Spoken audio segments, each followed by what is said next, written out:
Dito ay hihimayin natin mabuti ang paths.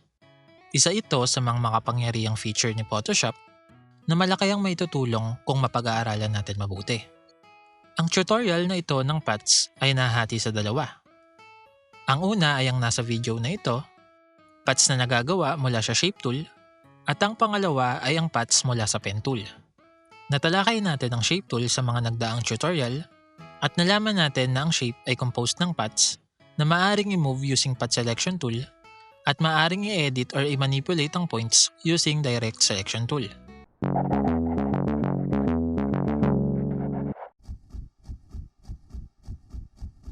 Dito sa options bar ng ating Shape Tool, may kita ang settings na ito. Kung gusto ba natin gumawa ng rectangular shape, as path lamang, or as pixels. Ngayon, himayin natin kung ano ba ang difference between sa tatlo at ano ang advantages nila na maaari natin ma-encounter at magamit anytime sa ating workflow. Unahin natin ang shape. Natalakay na natin ito at nasa description ng link para sa Shape Tool tutorial natin. Kapag gumawa ng shape, automatically siyang gumagawa ng kanyang independent layer na tinatawag nating shape layer. Maaari mong i-move ang ellipse using both Move Tool or Path Selection Tool. Pwede mo siyang i-resize using Transform Tool and galawin ang anchor points using Direct Selection Tool. Ang kinagandahan ng Shape Tool ay maaari mong baguhin ang stroke and fill directly sa kanyang options bar or properties. And most of all, ang shape na ito ay may vector properties na kahit lakihan mo siya or liitan anytime, hindi nagbabago or nare-retain niya ang kanyang quality. Next naman, gawa tayo ng rectangle using Shape Tool pero nasa pixel setting. Para gawin nito, make sure na tayo ay nasa raster layer. So create tayo ng new layer and then lagay na natin sa rectangle. Pwede siyang i-move using Move Tool lamang. And of course, kung meron siyang kasama sa kanyang raster layer, gawa tayo ng isa pa para sa example, kasama siyang gagalaw. Unless, selected siya using any selection tool. Para i-resize at i-manipulate, Transform Tool lamang ang pwede natin gamitin sa kanya. Nakadepende ang fill color niya sa kulay ng ating foreground color at wala siyang setting para sa stroke. At kapag na-resize natin siya at in-enter, hindi niya nare-retain ang kanyang original quality. Unless, of course, gagawin natin siyang smart object.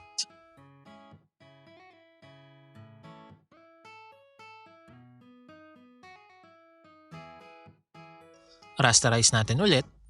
At dito, dahil raster layer siya, ang advantage niya ay mas malawak ang control natin sa kanyang pixels. Pwede mong ngatiin at i-brush ang kanyang pixels. Pwede natin siyang i-manipulate anytime. And lastly, create tayo ng rectangle as path. Pwede tayo mag-create ng path anytime. Kahit walang layer na nakaselect or kahit anong layer ang nakaselect sa ating layers panel. Ang paths ay may sariling panel. May kita siya dito madalas katabi ng channels. Or kung hindi makita, click tayo sa window sa menu bar and then paths. Mapapansin dito na ang rectangle path na ginawa natin ay nasa tinatawag na work path. Ang work path ay ang kasalukuyang paths na ginagawa natin. Lahat ng paths na gagawin natin, kung hindi natin isa-save, ay automatically mapupunta lamang sa work path. Gawa tayo ng isa pa at mapapansin na magkasama sila sa isang body. Meaning, may tuturing silang isang path lamang. Tandaan, lahat ng paths na magkakasama sa isang path body ay isang path lamang. Magagalaw natin sila or maseselect individually using Path Selection Tool lamang. Kapag isa lang ang nakaselect sa kanila, ang tawag natin dito ay subpath. Save natin siya by double-clicking or punta ng settings niya. And then, save path. Pangalanan nating rectangles. Kung gusto natin mag-create ng panibagong path sa new body, Pindutin lang natin ang icon na ito. At gagawa ito ng panibagong path body. Ngayon, kung anong nakaselect na path body sa ating paths panel, kapag gumawa tayo ng panibagong path, doon siya mapupunta. Makikita natin ang path sa bawat path body by selecting it sa ating panel. Delete na natin itong path 1 by dragging sa trash icon. Ngayon, lalagyan natin ng fill ang ating rectangle spot. Para lagyan ng fill, kailangan natin dito ng raster layer. So, create tayo ng new raster layer para dito. Balik tayo ng path panel, select natin ang rectangles. Dalawa ang subpath sa body na ito. Ang kailangan lang natin ay ang rectangle para dito. So using path selection tool, select natin ang subpath. Right click, fill subpath. Dito, pwede tayong mamili ng kulay.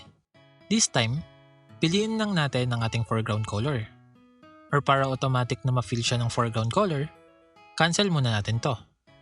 Pindutin natin ang icon sa baba na fill path with foreground color. At meron na tayong filled rectangle. Parehas lang ang rectangle dito sa ginawa natin kanina as pixel at ngayon using path. Magkaiba lamang sila ng method ng ginamit pero parehas lang silang nasa raster layer. Kapag niliitan ko to at nilakihan ko ulit, hindi na rin nare-retain ang kanyang quality. Pero dahil mayroon tayong nakasave na path nito, burahin natin to. Anytime, pwede akong gumawa ulit ng panibago. Make sure selected pa rin ang layer natin. Lagyan naman natin siya ng stroke by using path selection tool. Make sure ang nakaselect lang ang subpath natin ng rectangle natin dito. Kasi, pag walang nakaselect, dalawa silang malalagyan ng stroke. Now, press B muna tayo at ayusin natin ang settings ng brush tool natin. Select natin ang hard down brush. Ang size ay 10 pixels. Pili tayo ng kulay sa foreground color natin. And then, dito sa paths panel natin, click natin ang stroke path with brush. At automatically niyang ibabrush ng foreground color ang path according sa inayos nating settings ng brush kanina. Another method, press A ulit sa path selection tool natin. Right-click, stroke subpath. Pwede tayong mamili ng ibang tool na pwedeng mag-fill sa stroke natin. But first, make sure na ayusin muna ang settings ng nais nyong gamiting tool bago gawin ang method na ito. Next, pwede natin gawing selection ng ating path. Right-click, then make selection. Or click mo ito ang icon, load path as selection. Ctrl+T lang para i-deselect.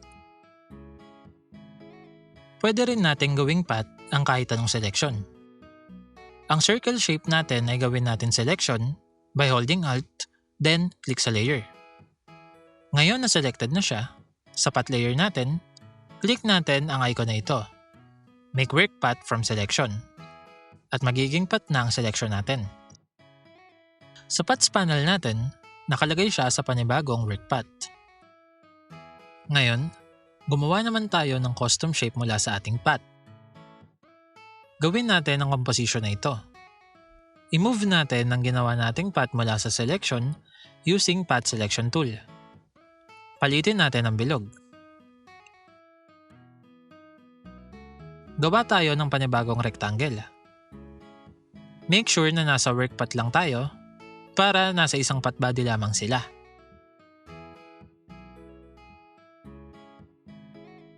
Ayusin natin sila sa center using this alignment setting sa options bar.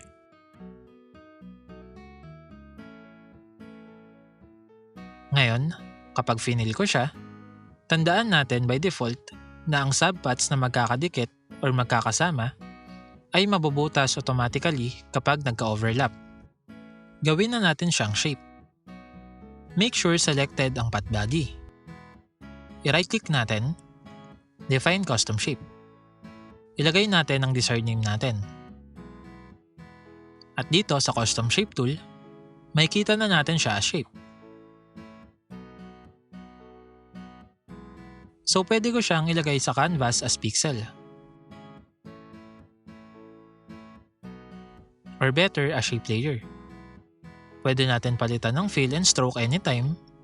And also, taglay niya na rin ang vector properties ng shape layer na nare-retain ng quality kahit i-resize natin siya ng ilang beses.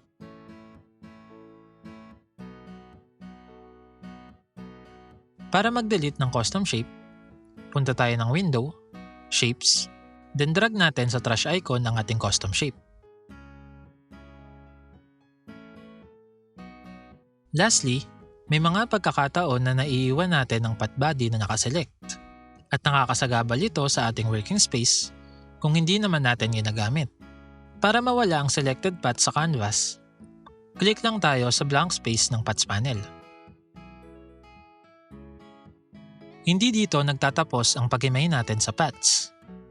Ang susunod ay pag-aaralan na natin ang main tool sa paggawa ng custom paths at isa sa pinaka-powerful at pinaka-komplikadong tool sa Photoshop, ang Pen tool. Maraming salamat sa suporta at mabuhay kayong lahat.